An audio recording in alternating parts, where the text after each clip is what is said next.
Item 8.2 on the agenda, it is the time of use charging project update.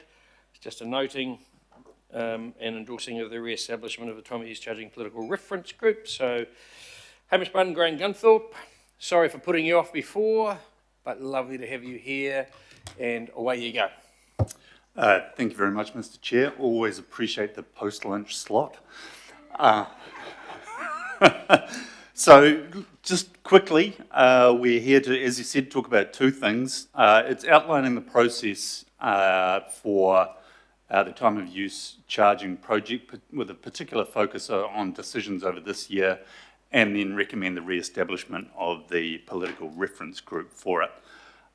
In terms of timing, I'll just give a quick run through of that approach. It's all detailed in the report, which I'll assume is taken as read.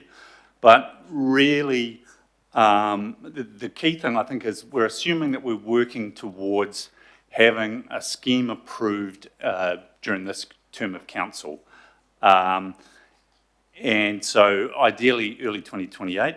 But to do that, there's a couple of tricky bits because the legislation that was recently approved for time of use charging doesn't actually come into effect until November of this year. So what we need to do is use that time effectively and efficiently and make sure we're making the most of it so council is well informed. So what we're planning to do is come back to this committee in April with a decision on or a recommended shortlist of 3 options that we're proposing to take forward for further analysis, including business casing and impact assessment, social and economic impact assessment. And at the same time, we'll be proposing an approach to public consultation. And so all of that will lead up to a scheme initiation decision that we're hoping to bring back to this committee in December. Scheme initiation is when the formal legislative process begins. That's when council put forward its kind of preferred option for a scheme, and that's the area in which the scheme applies. And then after that, the process goes into what's the scheme board process, where the scheme board is set up between council and NZTA with an independent chairman. And they're the ones who actually do all the work on the specific detail, including things like charging levels and further work on scheme impact. So we're expecting that to occur over early 2027 and potentially later into that year. The scheme board will put forward a preferred option, and that will go to council for ratification and the minister for approval. So that's the sort of broad process. But as I say, we're focused this year on using that time effectively to narrow down the scheme options to make sure that when council makes its initiation decision in December, it's well informed. And we're also hoping that some of our technical work will be able to be taken forward and used by the scheme board to speed up their process. Another key thing to note is that we are currently working jointly with NZTA, or at least getting to a point of working jointly with NZTA, where we want them to be part of the decision making, and ideally the April decision will be a joint recommendation, and the same with the December decision. Now I should note that the formal statutory responsibilities sit with council on those 2 decisions, but we think it is best to work together with them because, you know, the time of use charging schemes will impact across both the motorway network and the local road network as it's currently known. So that's the reasoning for that. And of course, we're recommending the re-establishment of the political reference group as a means of giving us guidance and feedback in terms of working through some of these decisions that we've got coming up around shortlisting. So that's why we'd like to see that group re-established. And of course, as you know, it's not a decision-making group, it's a feedback group. So thank you very much.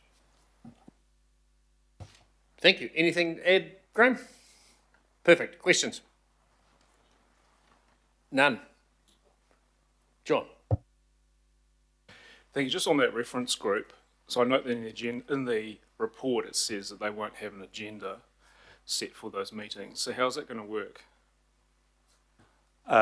typically what we did in the past, because this group was working over the term of the last council, is that we provided a slide pack a couple of days beforehand, and then spoke to the slide pack, and there was a discussion based on the slide pack. So it wasn't a formal, meeting papers or anything along those lines.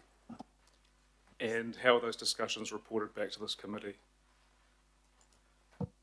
Under the last, the way it operated last time, I understand that they didn't come back to this committee. So it generally comes back, so those discussions are reflected in the reports that come to this committee, because it's just really a bouncing of ideas. And last time it was about looking at, it was the feedback to the enabling legislation that we were talking about last time. And then we will, as it moves ahead, the reports will come back to this committee for this committee to discuss. It's not a decision-making thing, it's a discussion thing. Okay, any other questions? No? Thanks for the wait, fellas. Always good, you see. Everyone's keen now to get out of it. So any comments? Someone like to move? Yep. Thanks, Desiree. Second. Thanks, Bo. I'd like to speak to. Yep, John. Thank you. So, look, I have real concerns over the proposal to establish a political reference group. It just sounds to me like it's, a group of, well, I kind of have visions of it being like an X-Files type situation with cognac and cigars in the back room discussing all sorts of things out of the view of the public. And I can't support it. It's not transparent. It also goes against the Ombudsman's advice to council. And I'd just like to read out a piece of the report from 2023, Open for Business. While councils are able to use their own terminology, creating different terms for what is essentially the same thing, a meeting of elected members and staff to progress council business at which no decision-making occurs, risks distraction and confusion.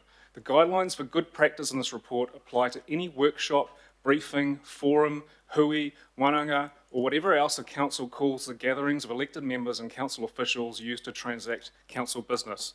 And I would say that the political reference group falls into that as well. So, Mr. Chair, I will not be supporting B.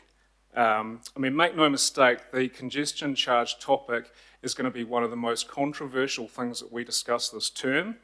And I think that it all needs to be transparent and open. I see no reason why the things that are proposed to discuss in the reference group cannot be done and open as in this forum, as a committee or a workshop. Thank you. Okay, any further comments? Yep. Convinced me it is definitely going to be the most contentious thing we speak of this term. Thank you. Daniel?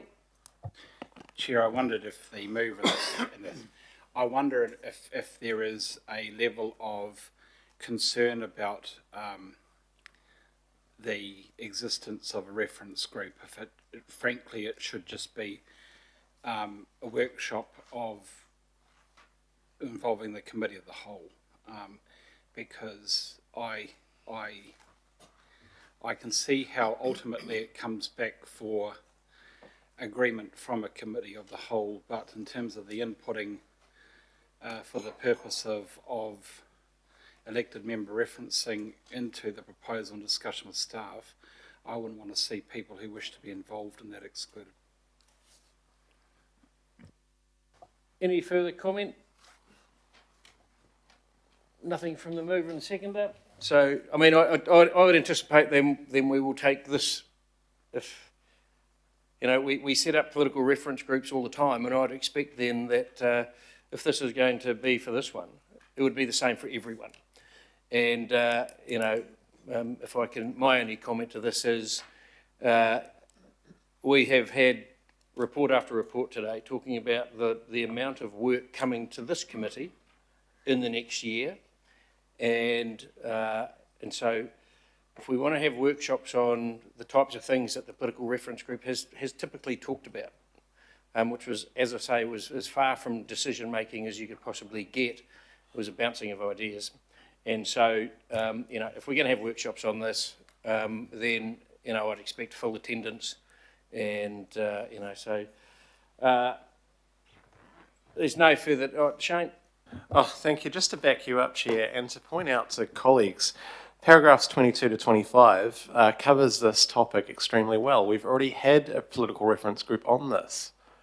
So to change from previous practice, we would need to be convinced that that was in some way the wrong thing to do, or we need a problem that's come up that needs fixing. There's been no discussion of that at all. I'm a bit annoyed, Chair. No, that's cool. So, okay, there's no further comment, so we're going to put the motion.